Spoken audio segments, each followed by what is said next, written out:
2, 1. We're live. Hi, this is Gary Kahn of Our Revolution Colorado and Our Revolution Metro Denver. Welcome to our monthly meeting, our statewide meeting. We're glad to have you. As you join, please enter your name, where you're from, and what group you're with in the chat window, and include your Zoom screen name if different than your name.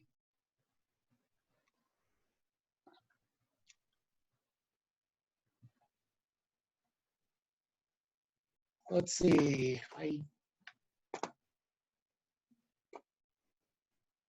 let's see some names.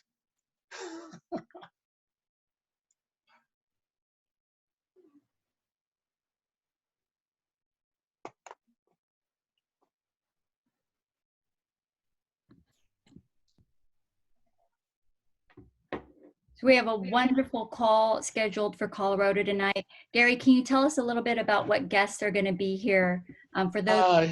Sure. We're happy to have Tay Anderson, who's on the Denver School Board, a director. Shay Dabney, who's president of the Black Student Union at CSU Pueblo. Radhika Nath, who's newly elected to be a committee member of the DNC. We have Alexis King, who will be the Democratic candidate for district attorney in Jefferson County, and Megan Fossinger, who's a candidate for Colorado House of Representatives.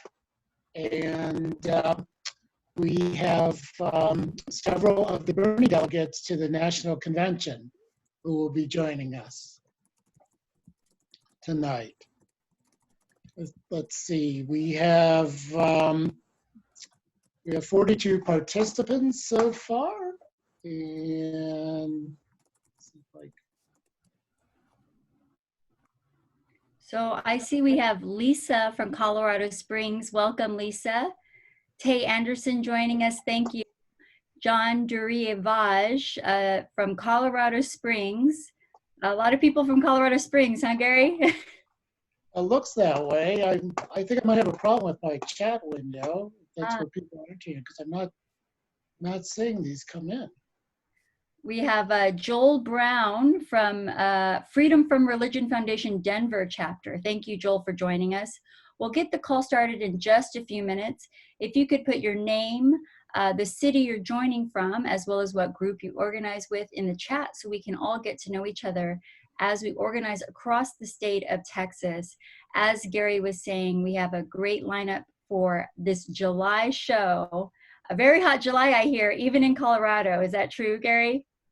That is true. I think we hit 100 degrees up in the Metro Denver area a couple of days ago. Got a little bit of relief in the last 2 days. And I think we're going to get some hotter weather again. That's July in Colorado. Wow. I also see Ileana Spiegel. We'll give her a quick shout out. She says a candidate for University of Colorado Board of Regents CD6, Our Revolution Metro Denver endorsed candidate. Welcome, Ileana. Thank you for joining us. And I see Nick from Boulder's here. We have Christopher Jack has joined, who's chair of our revolution up in Weld County. Hi, Christopher. We have Nancy York from Fort Collins. Sandy Reevy from Denver.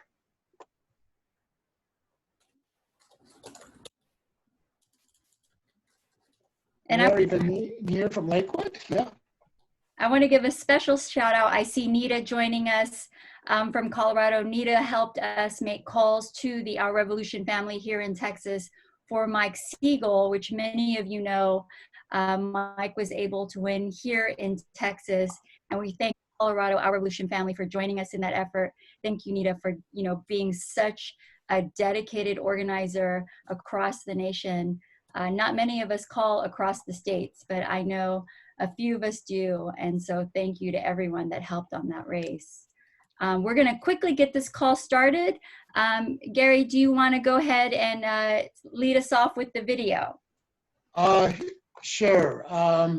We have an interesting video for, I think, just about 30 seconds, and then John, our host and moderator, will take over following the video. So again, welcome everyone to tonight's meeting.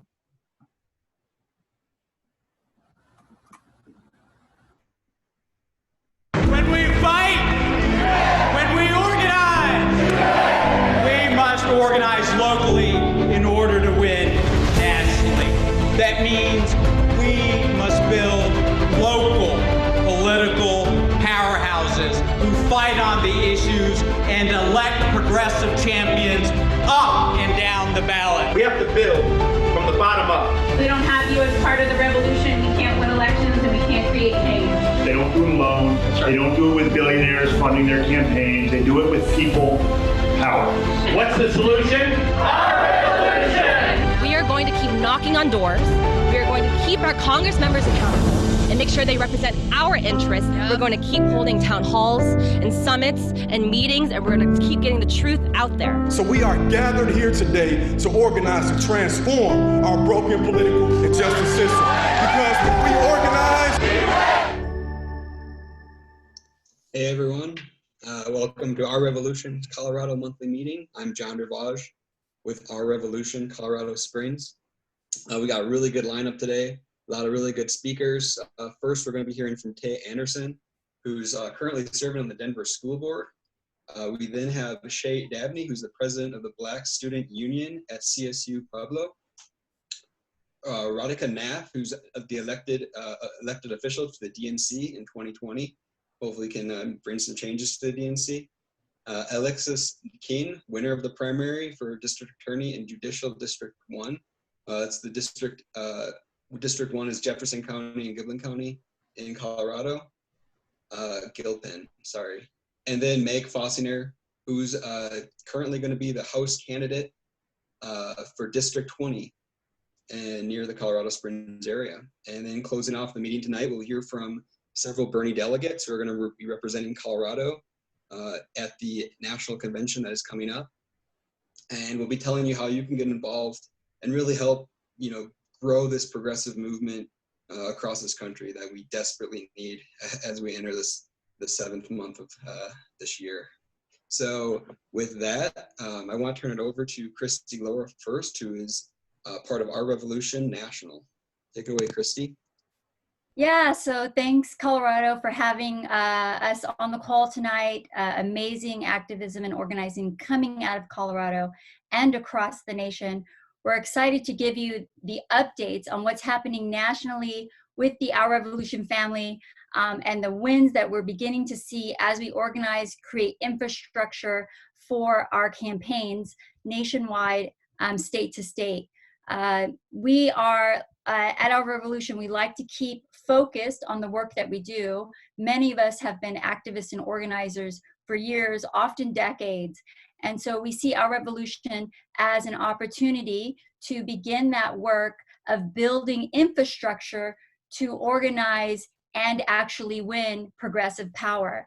This next slide will give us an example of some of the work that we do. You can see on one side of the slide, we work to elect progressive champions. You'll hear from some of those progressive champions tonight, those that were listed by John in the agenda, and that will give us a chance to touch base with those progressive voices that are out there fighting on the line to represent not me, us in Colorado. We're working to build a progressive party, and that means we want a party that represents the people, not just the corporate 1%. We want a party that represents working families, not just the wealthy, the well-connected, or the few.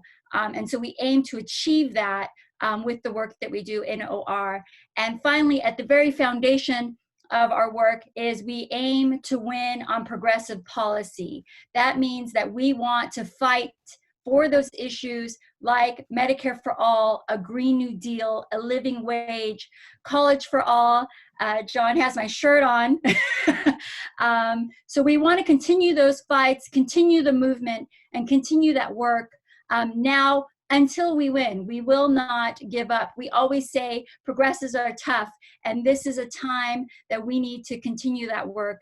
This year, as many of you know, we have over 30 state organizing networks, held over 70 mass meetings just like this one, and engaged over 200,000 progressive voters across the nation, and our members have made more than 500,000 contacts.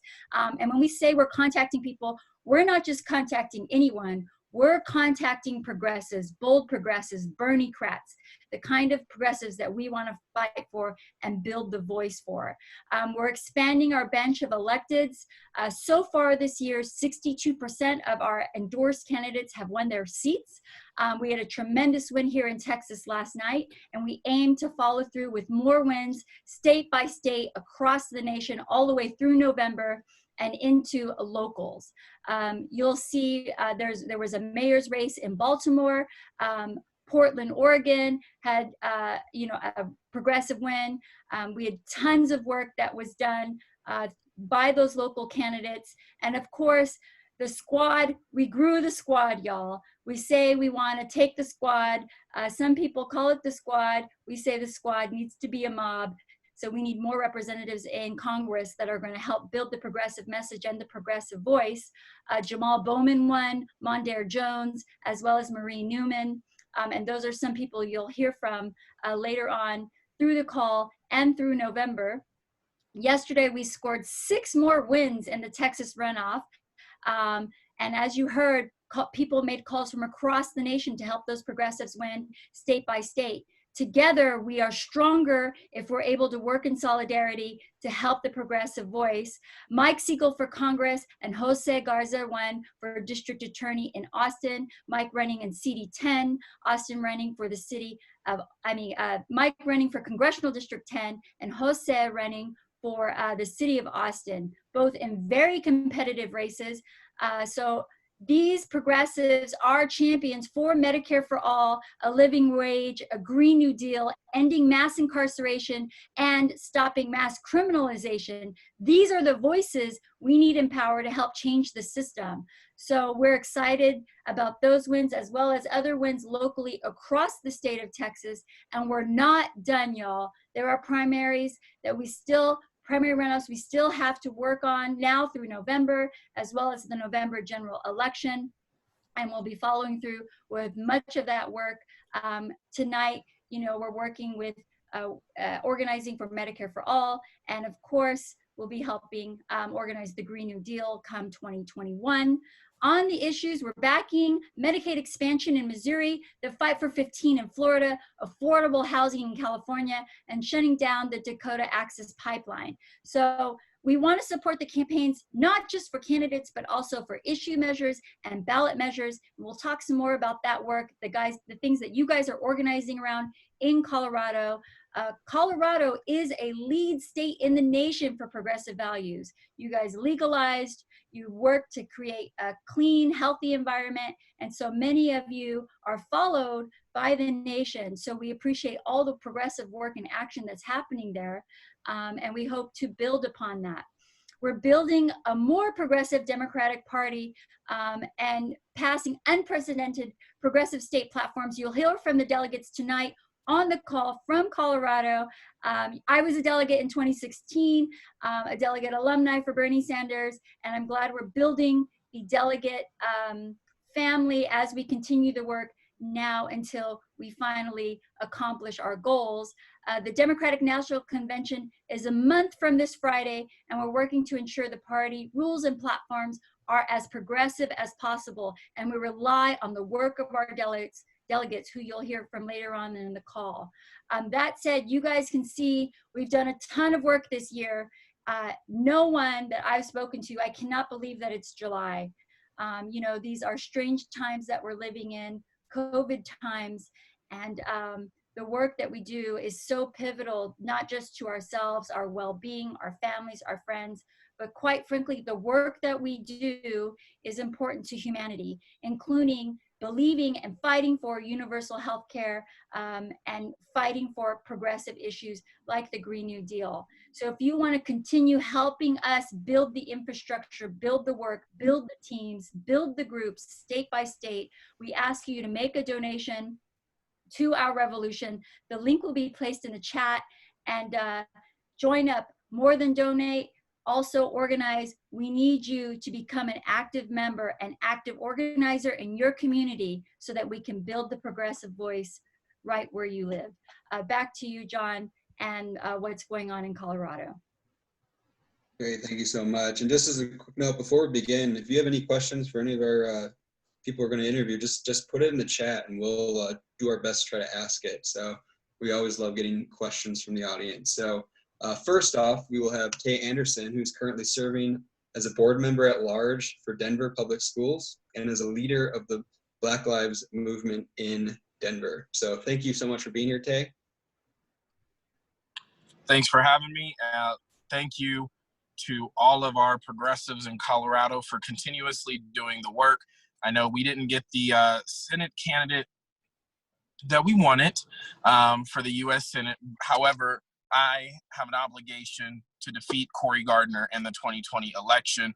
We have an obligation to fire Donald Trump, and we must make sure that we put progressive candidates in our local offices too, because local elections matter. From school board all the way up to the mayor's office, down to up into Congress and to the presidency. Every election matters. You should be voting from the bottom up this election, because we must get good candidates like Alana Spiegel into the CU Board of Regents to take back that from Republican control. We must make sure we keep the Colorado Senate blue. We must make sure that we keep the House of Representatives blue.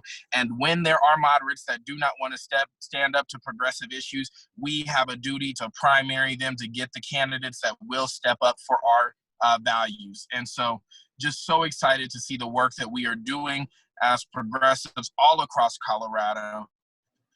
And I just want to make sure that people understand that people have been circulating old news stories about Bernie voters voting for different candidates in the 2016 election. We do not let that sort of rhetoric sway us as progressives. We keep moving forward, and we know what we're actually going to do to win the 2020 election. So grateful to always join you guys. We're going to win this 2020 election, and we're going to put progressive candidates in Congress and in our local election seats. Yeah, I mean, I think it's basically been proven that a lot of that those news stories about Bernie voters aren't necessarily true, and just, again, excuses to when you run a bad candidate, you lose. So let's not run bad candidates, especially at the local level. You're currently serving on the Denver School Board right now, which obviously like a local position. I'm just curious about how serving in that role, how that intersects with like the Black Lives Matter activism that you're doing. Yeah, great question. Majority of my district is children of color. And so every day, I not only do I wake up as a Black man, but as a Black elected official, we have to be able to be vigilant for our communities and ensure that all of our students know that there is leadership that is working for them. One of the best things about electing a young progressive Black man to the school board is that I'm in touch with our young people and understand what they're asking for from the school board. And so it is up to us to ensure that their voices are being heard, and also making sure that we're proclaiming Black Lives Matter. That's why I'm so grateful that we took Denver police out of Denver public schools last month. I'm so grateful because I know that we're going to do better work around the discipline matrix to make sure that we're no longer disciplining students in a punitive way, but being restorative. And then finally, I need progressive help because in order for us to preserve Black lives, we can't put Black children and brown children in the schools this fall, knowing that there is still a pandemic in our lives. And so I need you to contact the Denver School Board and let them know that you believe we should have a start date in August, and we should not be trying to push our kids into school knowing that there's a pandemic still out there. Let's do this together. Yeah, and I think, it's a super important message too. I mean, it's one of those things that is mind-boggling when it comes to, the safety and health of children, to even be having this sort of discussion. Something else too, I think another question that came up is, many of us are identifying with the sort of not me, us statement and you had similar, campaign promises saying like, I run with you, you ran with me. So I'm curious about like what you've been doing to enact that sort of change while you've been in office. Yeah, all of our policy, all of the policies that I've championed and everything that I've accomplished in the last 226 days, but who's counting, has been with community, has been with my constituents. There hasn't been a policy that I brought forward that wasn't already well thought out with our constituents or with our community members or stakeholders. So we've been doing the work to ensure that people understand this isn't about Tay Anderson, this is about a movement. And how do we make sure that there is another individual that's young and progressive that can run, and we can get them in these seats. That's why we have to get ready for the 2021 elections. We have the Aurora City Council up, the Denver School Board is up. We have elections we must win and get the next Tay Anderson or whomever they may be, make sure that person gets elected so that we can continue to build the bold progressive bench. Yeah, I think it's part of that same sort of philosophy too, of getting elected officials that represent the community and represent us, as a working group or working sort of class rather than corporate. And I think that leads into a question I received from the audience about, and obviously this is a kind of a broad question. I think it's going to kind of be applied to everyone, but what can progressives do to like combat this sort of like kowtowing to corporate Democrats? Or, if at the local level, even like there's people who are running more moderate, have more moderate positions, even on school board. So like, what do we do to sort of like win those positions? We must make sure that we hold those leaders accountable and then vote them out if they're not going to represent us. That's what I strongly believe. But there was somebody before me held this seat and said, hey, if you want to make change, you should run for office and win like the rest of us. And so I did just that, and I replaced her. And so those are the things that we have to make sure that we continue to push forward, and ensure that we are pushing bold progressive change forward and holding them accountable, and looking forward to doing that alongside each and every one of you. And go our revolution, looking forward to continuing to make sure that Colorado is represented either on the school board level, but also as we turn the page in the Black Lives Matter movement on the national scale. Perfect. Well, again, I want to just thank you so much for being here. We got to move on. We got a pretty full agenda. Again, really appreciate all the work that you're doing. So for our next guest, we have Shay Dabney, who's an activist and president of the Black Student Union at CSU Pueblo. Thank you so much, Shay, for being here.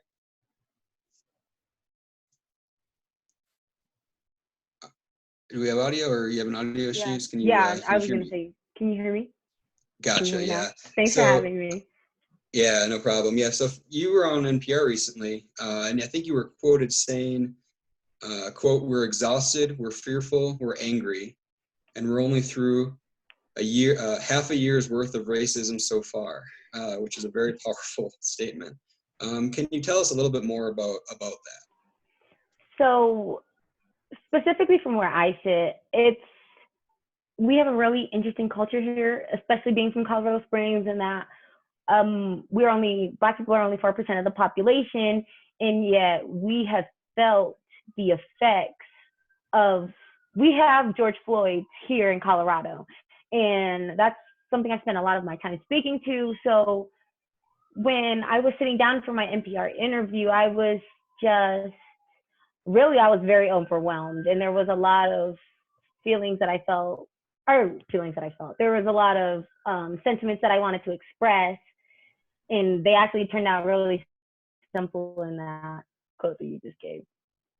Yeah, and I think, it gets to the heart of it, because it's like, these are the sort of issues, like the Black Lives Matter movement has been, obviously, it's not just started in, in Minneapolis in 2000, over 2000, that was during Obama's America, that all of this is centered around, have existed basically since its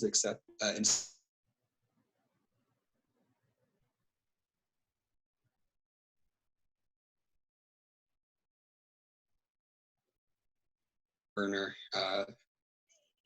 which is just sad. And I think it speaks to this whole idea that,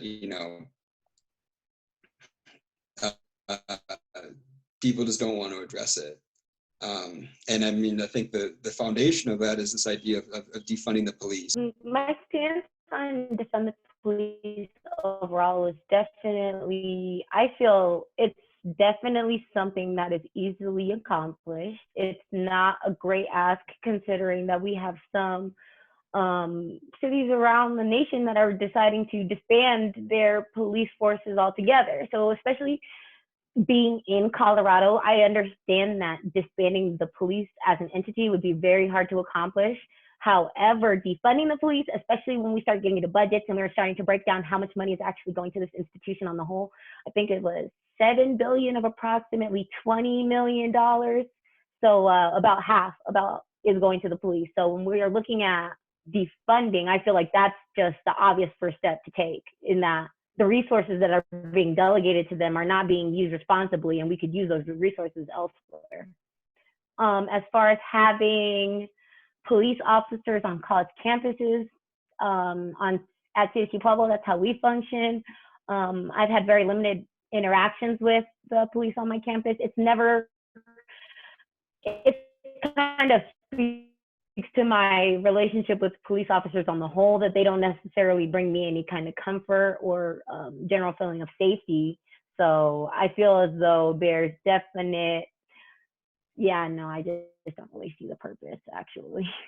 Yeah, no, I mean, I think the question ultimately is like, I mean, there's been a lot of talks about like police being removed from like high schools, right? Like having not having police or like armed police officers inside school zones. I think like what I kind of I'm curious about your perspective on is like is that sort of idea, like, you know, having, you know, right now I think there's campus police that aren't, at least when the university I went to, there was campus like police that weren't armed, but then there was obviously like the actual Minneapolis police who were on campus as well.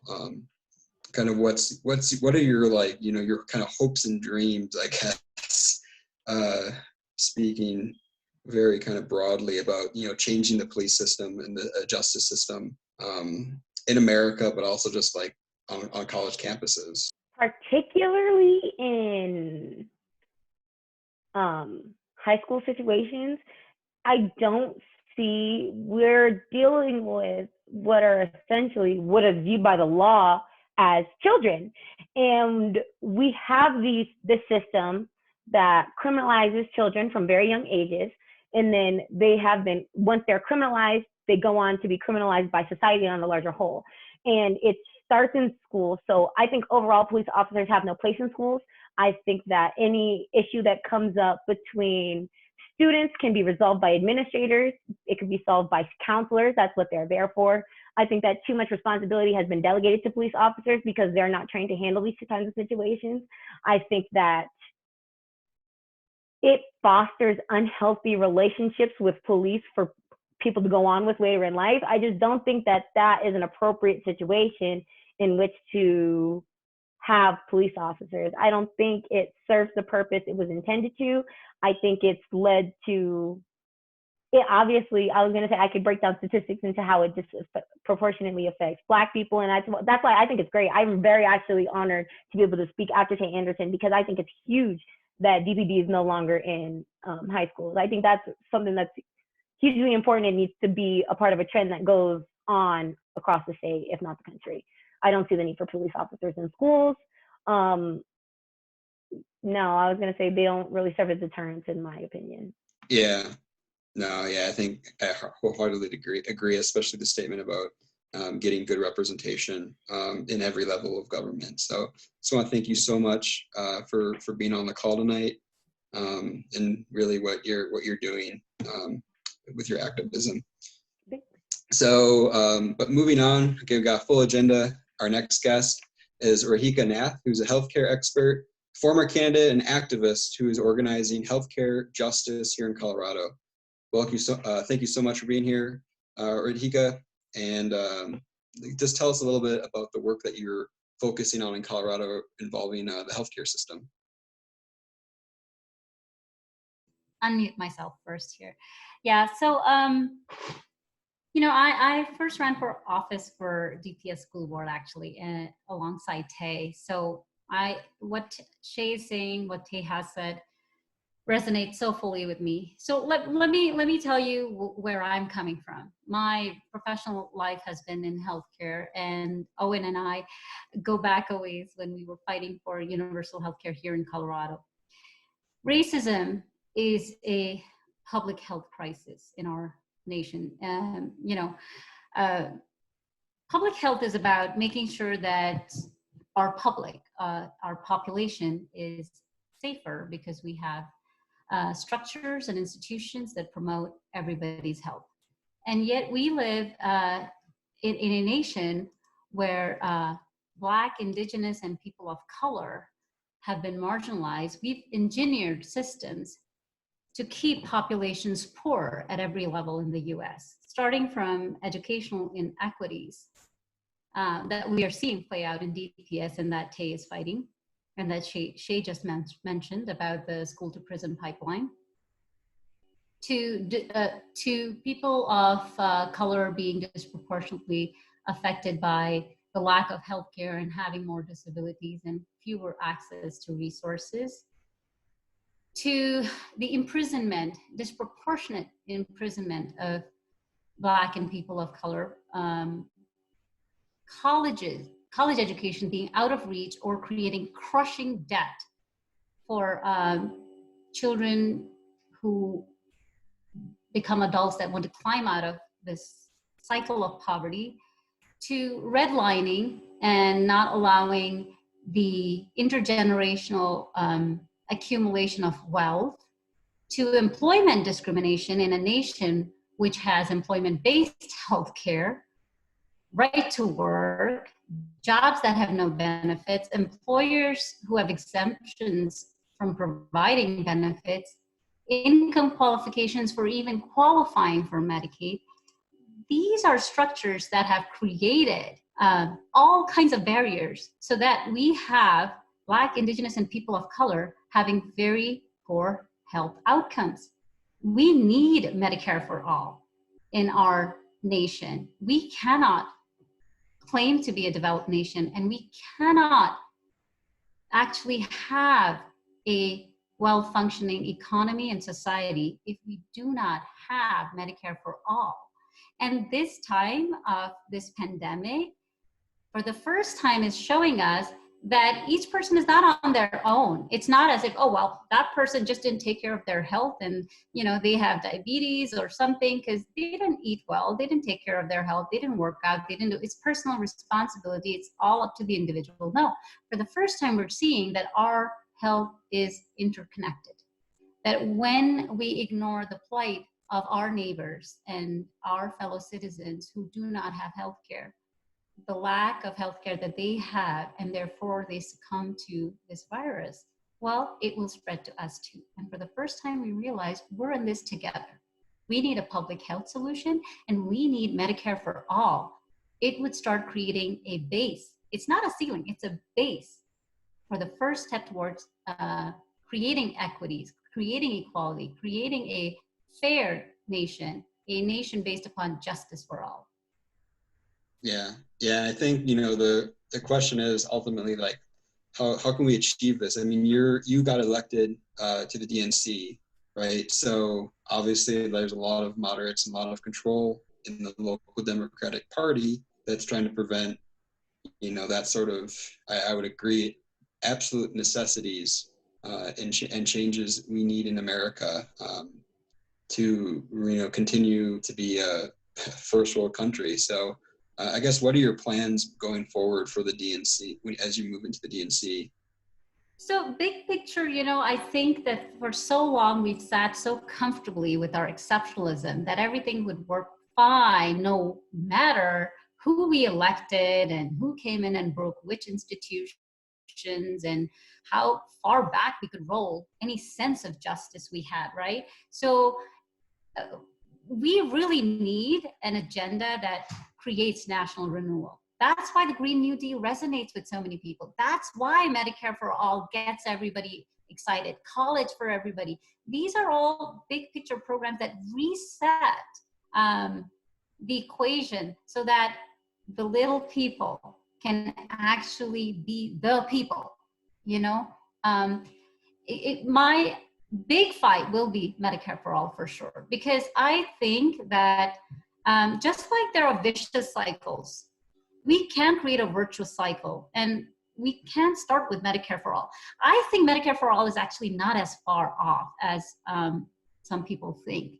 You know, it's interesting because everybody knows, well, actually a majority in this country now know that we all need healthcare. We all need healthcare, especially during coronavirus. That number's gone up.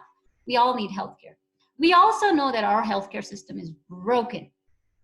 What is interesting is even the opposition agrees that Medicare and Medicaid have made a difference and have actually worked, and they are good programs, great programs. And the reason they acknowledge that is not because they're, you know, out of some goodness of their heart. They know that it is a very popular program, that people like it. People who are on Medicare know how good it is. You know, that's what it is. But what is different is that the opposition tries to spin the narrative and say that government provided healthcare, not so good, private insurance is much better, more choices, better quality. So there is a narrative that they try to push that allows people to then back up and say, well, maybe this is not the thing that I would pursue. Even if I'm a liberal, even if I believe that everybody should have healthcare, I may not support this. That's what is happening. And here's what I want to say to people that, you know, I mean, I just talked about the virtuous cycle that we can create this. But here's where we know that right now we're in a system where, and I talked about how from all the way from education to college to imprisonment of people of color to employment-based discrimination and therefore the lack of healthcare. We have created an unequal society. And if you are a true ally, if you truly believe in creating a better America, then we all need to ally and fight for Medicare for all. Because if we do that, we will create a system that allows for the first time all these people to start coming, to start accessing some level of comfort, resources, health, income in this country. We want everybody to flourish. And so I want to say to everybody that this is actually not that hard, especially for us. So convince one or two people. That's true allyship work if you're interested in racial justice. You know, fight for Medicare for all. That will create racial justice. Yeah, I mean, I would think it shouldn't be too hard to convince people after, 5.4 million people have been thrown off their private plans because of unemployment. I mean, it should hopefully be an easy thing to convince people of, but we still got a fight ahead of us. So thank you so much for your support and your activism, and really look forward to seeing what kind of changes you can bring to the DNC. Real quick, we're going to take a quick side note and just talk a little bit about the primary postmortem. I mean, I think that there's definitely some heartache in Colorado over the senatorial races and some of the few local races that were held. And I think, Anthony, you have a few words on that. John, thank you so very much. Guys, I want to thank everybody for joining us tonight. If you're watching on Facebook, please share, like, and react. You know, we suffered some losses in our primary June 30th, and we had to take a moment and lick our chops and lick our wounds. We got right back in the saddle and went right back to fighting because the struggle continues. We have issue after issue, whether it be the Green New Deal, Medicare for all, ending endless wars, getting money out of politics. One of the biggest reasons that we suffered losses in our primary season was due to special interest money in politics. We must end Citizens United and get money out of politics. The other lesson that we should learn from our primary season is that we've got to break out of our bubble. We've got to start talking to independents. We've got to start talking to those who don't otherwise vote and start bringing them into the movement, start bringing them into the revolution. I want to encourage you all to continue getting out there, talking to your friends, your neighbors, your coworkers, the people you see at the doctor's office, the grocery store, standing in line, wherever you may be standing in line with people, the DMV or what have you, and talk to people. We all have a lot in common, and we all need to come together and organize because when we organize, we support down ballot candidates and we can win. We have some great down ballot candidates with us tonight that we are supporting. John, you want to take it away and let us know about our down ballot candidates?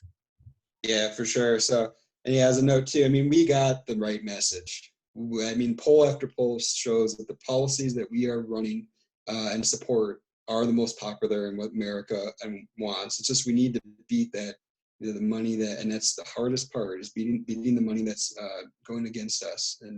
But we can do it. We got the right message. We got definitely the moral high ground in these fights. So, with that, our next speaker, who's going to be helping us attain the moral high ground or reach the moral high ground, hopefully, is Alexis King, who won her primary for District Attorney in Judicial District 1. It's the Jefferson Gilpin counties. First off, congratulations, Alexis. Welcome to the call. Thank you so much. It's an honor to be here, especially with so many young progressive voices that are really fighting for things on the front lines. And I could listen to Radhika all day. So thank you for having me. Yeah, no problem. Yeah, I'm the same way. Again, it's just like when you hear that sort of message, it's just like, yes, that's exactly right. That's what we need to be fighting for, and that's what we need in people in elected positions. So, can you tell us a little bit about the Conviction Integrity Unit that you have pledged to establish?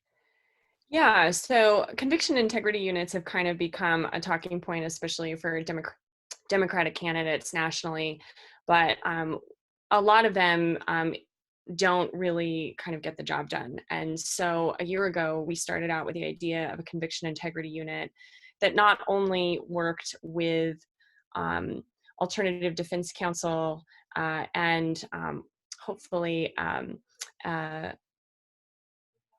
representatives from wrongful conviction units through the University of Denver, the University of Colorado, but also having a way to look at past convictions that are no longer just.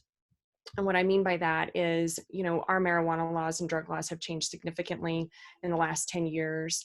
We need a manner in which to address those convictions so that people have an opportunity to no longer be felons within the community. We need to be able to take the burden off of folks in order to make that possible. So we can't, you know, say to someone who's moved on to another state, well, you've got to come back here in order to make that happen. That doesn't work for people who have been carrying a felony with them for years and years. Quite often that is an insurmountable barrier. So the conviction integrity needs to look at the past convictions. We need to look at unjust convictions. We also, though, a year ago, it wasn't a very sexy piece of my platform, to be quite honest with you, but the idea was data collection. Right now in Colorado, district attorneys cannot tell you who they're prosecuting. They do not let people self-identify in the system. And so if a cop has decided that someone is Hispanic, that's how that person generally goes through the system. That doesn't work because we're public servants, we're operating on public dollars. And if we can't have really honest conversations about who's coming in and how people are being treated and the inequities that we know exist, then we're not serving the public. So my conviction integrity unit, I'm hoping to also have a data piece, again, through utilizing the folks that we have in our academic circles to make that possible so that we can come back to our community and have those conversations, bring people and allow people to come to the table who don't honestly often are heard from, and really say, what are we going to do in our community about this? We know it exists. I was a prosecutor for 10 years in this community. I know I used to have an entire list on my docket, mostly with Latino surnames, and we've got to address this. So I didn't think a year ago that this conviction integrity unit of mine that I'm going to bring to fruition was frankly the thing that would be important to people, but I'm so glad that the national conversation has changed around how the criminal justice system has evolved and has perpetuated racism on people of color. And we are ripe to have this conversation and make significant changes in what we want from people elected to carry out our laws. Yeah, I guess that's so important. Real quick too, there's a question about your accountability pledge and how that will be used to help change the justice system. What do you mean by like accountability pledge? So it really was, frankly, a show of support for SB 217, which was the Police Accountability and Integrity Bill. I wanted everyone to know very clearly that I was in support of that, and ultimately earned the endorsement of Senator Rhonda Fields, who was one of the sponsors. And so it is just, frankly, a testament that I believe that Black Lives Matter and that we have to address the systemic racism and these problems that we know exist within law enforcement in our community. As a DA, the greatest thing I can offer is transparency in who's coming into our system and how people are being treated. Perfect. Yeah, I mean, I think again, it's one of those positions too that is so vital at the local level, and it influences just so many lives. And it's a prime example of why local elections matter. So I want to thank you so much. Congratulations again. And look forward to your victory, your next victory, hopefully. Thank you. It's looking really good. We're going to flip the seat for the first time in 16 years, and we've done I have an amazing grassroots team. So we're really proud of 23,000 phone calls. We've got great interns. We're really working as hard as we can. So we need to hear. Yeah, it seems like all the good campaigns are like that sort of grassroots-led movement. So thank you again. Moving on real quick. So our next speaker, Meg Fossinger, who's a candidate for state representative in House District 20. First off, congratulations, Meg, on your June primary win. Thank you, John. Yeah, I think again it was well deserved, and just think moving forward, kind of what's your strategy for Colorado Springs area? You know, it is such an honor to be here with all of you tonight and to listen to everybody speaking on the importance of really addressing the racial disparities that we have in our system. I have been in the social work field for nearly 15 years, and I'm running because we are not living up to our promise of justice for all.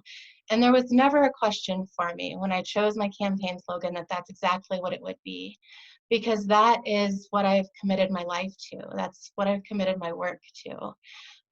So when we talk about all of these things, when we talk about the school to prison pipeline, and we talk about the importance of looking at not only policing issues, but also the issues that come with sentencing and charging and the disparities there, it's crucial that we talk about it and that we address it. And in healthcare, we have significant disparities there as well, even just as simple as the maternal mortality rates, where Black women are 2.5 times more likely to die in childbirth. And so my Republican opponent, doesn't talk about this. She doesn't address these disparities. She is not an extremist. She is not going to go protest against masks.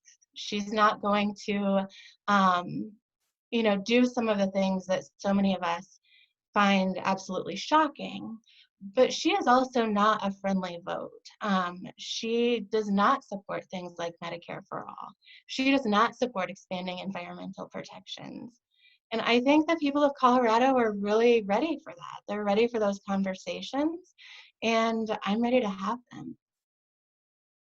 Yeah, and I think again, it's the kind of thing too. A lot of times, I think people in elected positions just kind of gloss over their role and how they can implement change that people actually want, and ignore the tough questions, the tough debates.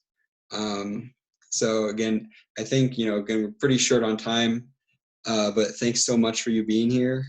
Look forward again to your victory coming up hopefully in November. And again, thanks for running. Thank you. And just real quick. Thank you. Just real quick, my website is meg4colorado.com. Everything is spelled out, MEGFOR, Colorado.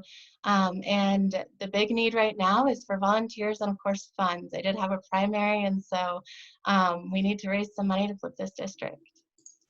Perfect. Yeah, again, that's exactly unfortunately, that's the inevitable truth of elections, is you do need funding for sure to have a chance. So again, we wish you best of luck. Hopefully, me personally can, and our Revolution Colorado Springs can do some work and some help there to support you. So thanks you so much. Thank you.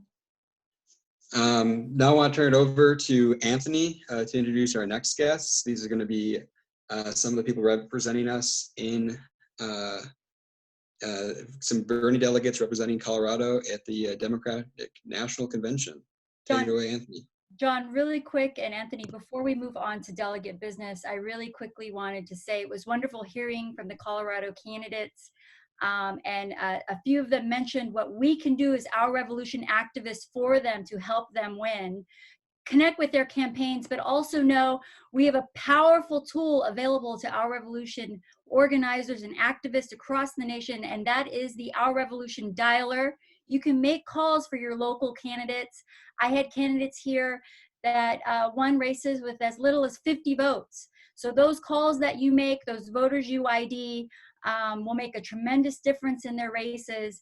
Some of my volunteer organizers called 30,000 dials in a matter of a week. Some people called 10,000 dials.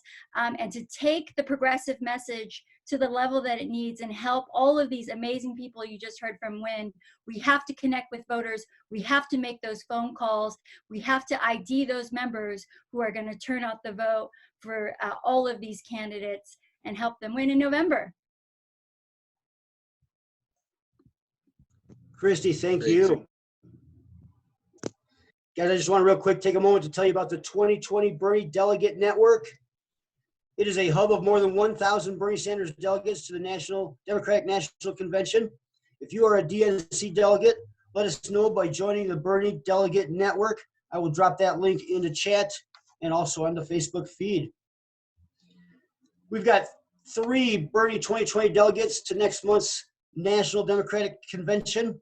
All 3 are on the council to Our Revolution Metro Denver. Please welcome Nita, Owen, and Weston Roberts. Guys, thank you for joining us today. Thank you, Anthony, and thanks everyone for being on the call. And I decided to wear my Bernie shirt because if we were having a regular convention, you bet I would be wearing this shirt and I think I have about 15 of them, and also my earrings. So a couple of things. Please know that the Bernie delegates nationally, we will all still be casting our vote for Bernie. Every single Bernie delegate is still going to cast the vote for Bernie. So please know that. Secondly, we have been organizing nationally at a grassroots level. Certainly we're in contact with the campaign, but this is at a grassroots level, and we have point people at each state where we are working on platform issues, the agenda that every one of you voted for and voted for us as delegates. So with that in mind, I'm going to turn it over to Owen Perkins, who is another Bernie National Delegate, and he's going to talk more about what are some of the specifics we've done. Thank you.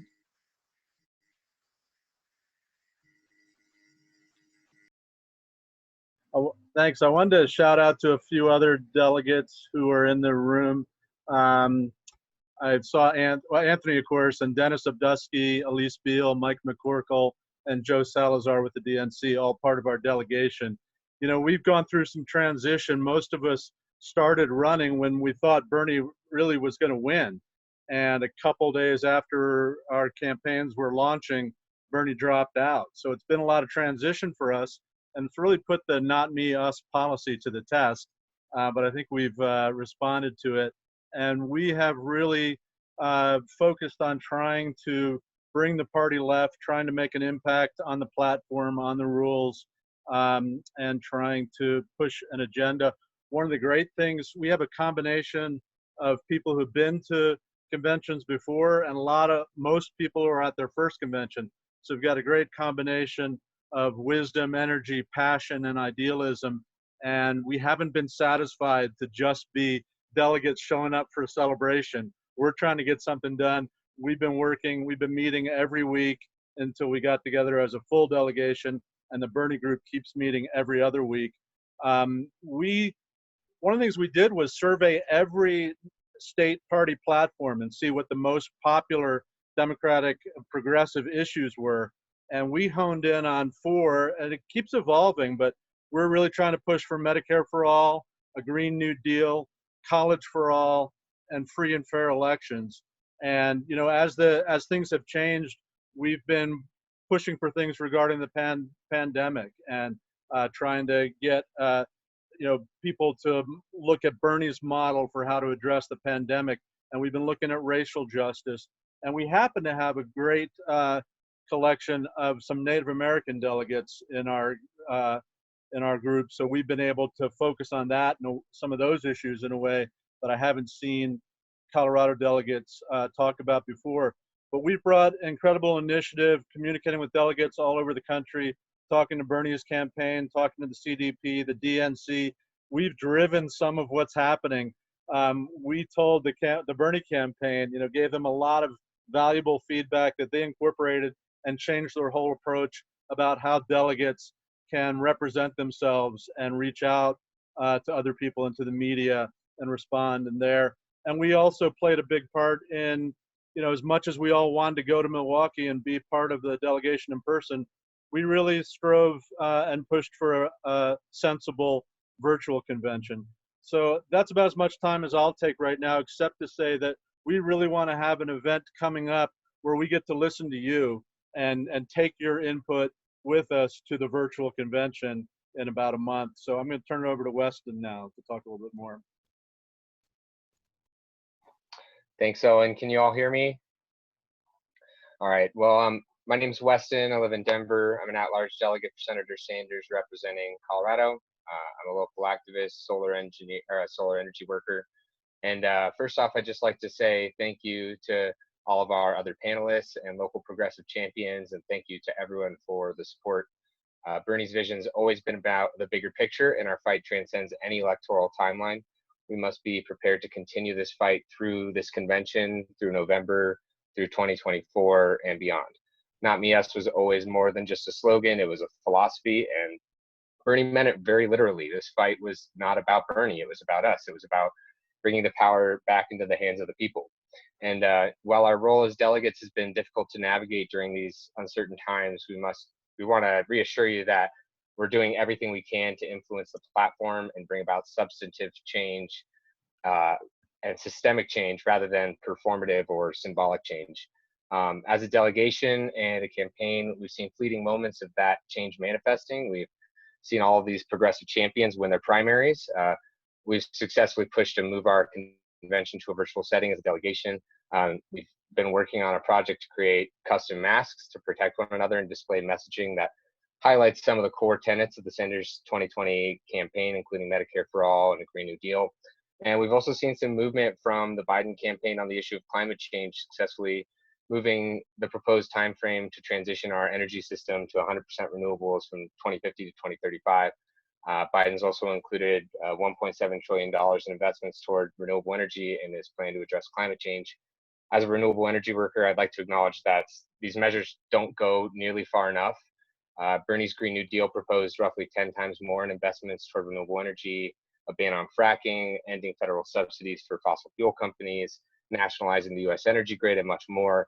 Realistically, we don't have until 2035, and we'd be remiss not to acknowledge the influence of special interests and the donations that Biden has taken during his presidential campaign and throughout his political career. We can't be naive or surprised if he reneges his promises after being elected, and we must be prepared to hold his feet to the fire. As I said before, we're in for a fight, and it's the fight of our lives. It's the fight for every living thing on this planet, and it doesn't end in November.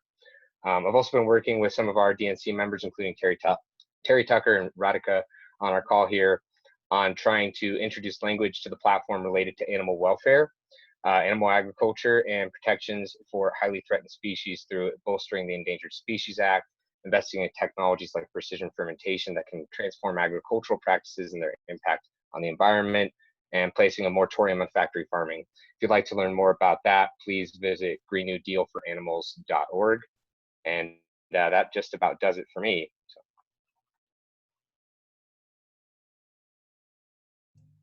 Thank you, Weston. Do we have any questions for the delegates? Yeah, there's one question. So will there be any work in trying to remove super delegates from the nomination platform?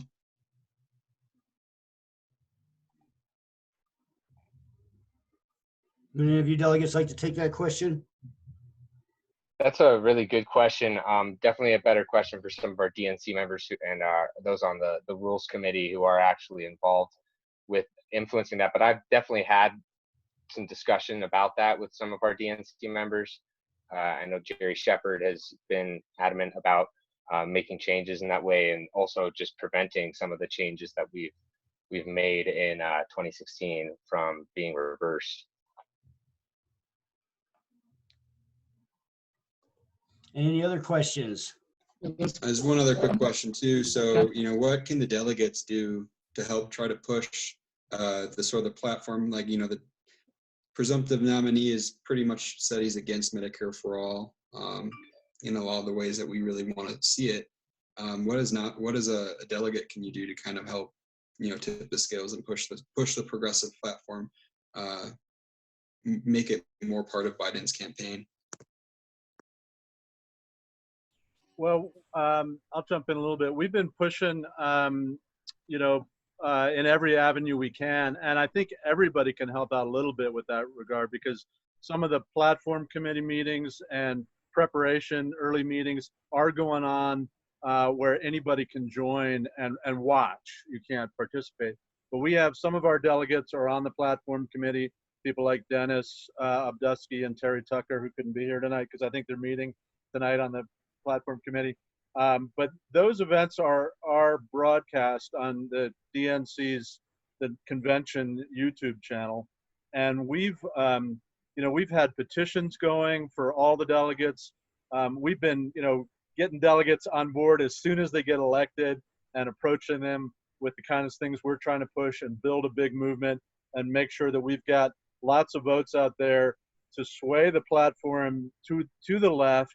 And if we can't get those things on the first round accepted and moving to the left, then we can at least file a minority report and get that on the record and get the party going that way. But we've jumped in at every I think more than most of us imagined we could. We've jumped in to influence everybody we can reach, and I think we've seen some effect of that already. We're going to keep pushing as we go forward. I'm going to say, I don't know if there is time, but Dennis is on right now as a participant, and if there's any way to unmute him, he might be able to answer some of that. And I think it'd be great also to put in the chat. I had sent to you, Anthony, the link to the YouTube where people can actually watch just what Owen was talking about, where you can watch the platform. It was, I think, 2 hours long. So anyhow, I don't know if anybody can unmute Dennis, if there's any time. I just think it'd be really important for him to be able to answer. Yeah, Dennis, I did unmute you. If you can, should be able to unmute yourself now. I think I'm unmuted. Right. You hear me, right? Yes. Yeah, it's been exhausting. We took some of the survey work that has been done by the Bernie delegation here and sent it off to the national campaign on the Medicare for all things last night. Right now, we've already met the drafting committee. The meeting, the link that Nita was talking about, is they met. They had their last meeting this morning, where they basically approved any amendments that they want to put in to the national to the final draft. So we expect we're going to see the final draft platform within the next couple of days. And once we do that, then Terry and I get to have the fun work of seeing what other amendments that we can try and slip in. We do have a challenge because we're short on numbers. I know Owen mentioned about the minority report issue. Until we still don't have a big enough representation to be able to file minority reports unless we can get some Biden people on board. But we're trying to do that. So it's, so, you know, on Terry and my agenda tomorrow, we've got a meeting with other Bernie delegates, both on the two main topics that we all care a lot about: Medicare for all and the Green New Deal. So those are both topics that we're meeting on tomorrow. And then, you know, and what's happening is that we're strategizing how we can best take the, if many of you have seen the drafting, the Unity report that was 110 pages that came out a few weeks ago. And if you can get a hold of that, a lot of that wording is going to be similar to what the draft of the platform is. So we're going to see what we can do. And, you know, and I figure that, you know, I'll be able to get some sleep in about 2 weeks. So I believe it when I see it.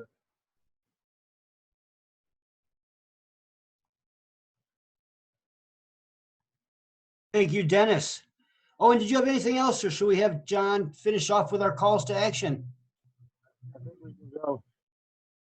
All right, John, you're back on.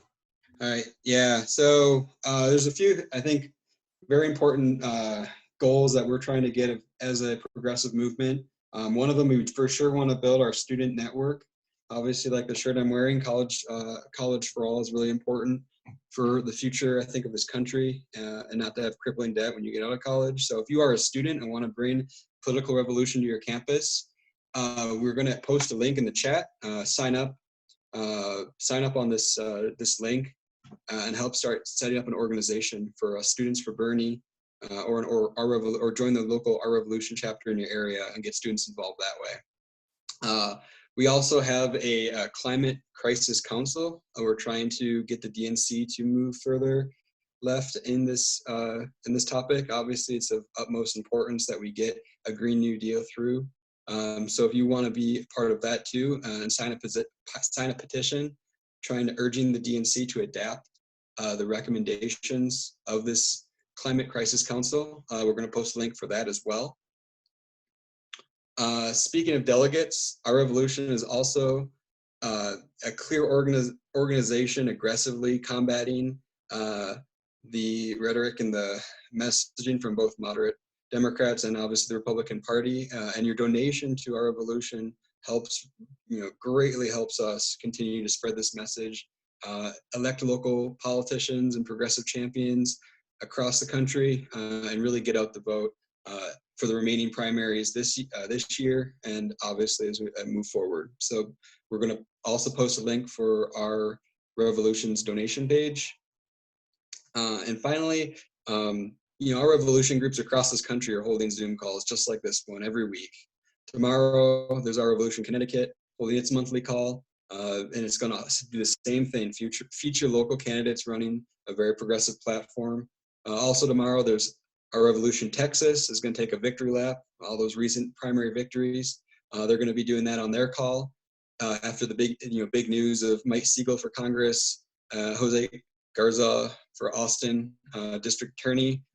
Our Revolution National Board member, Jim Hightower, will also be on the call. Jim Hightower is a really great progressive, really good speaker, obviously a very good radio host as well. So he'll be on the call as well. So, no matter where you are, I'm sure there's an Our Revolution chapter out there for you. If there's not, we love to see local chapters sprout up everywhere across this country. So, there's plenty of ways to hopefully get involved locally. If not, again, do what we did in Colorado Springs, a very red, typically seen as a lost cause area of Colorado. There's a ton of progressives around here. It was just really encouraging to see, and really helps build this platform and build this movement moving forward. So just want to end it by saying thanks to all of our speakers and to everyone who attended this call. You're all doing your part to build this revolution. And I think, before we sign off, we're going to be doing our chant. Again, if you don't know it, it's when I say, when we organize, say we win, and scream it as loud as you can so the entire flipping country can hear it. So when we organize, we win. We win. Win. win. It's hard to do over Zoom, but we'll try our best. When we organize, we win. We win. And when we organize, we win. So again, thank you so much for everyone. This is a great call, and look forward to the next one. Thank you. Yes, thank you, everybody. We'll see you again August 19th.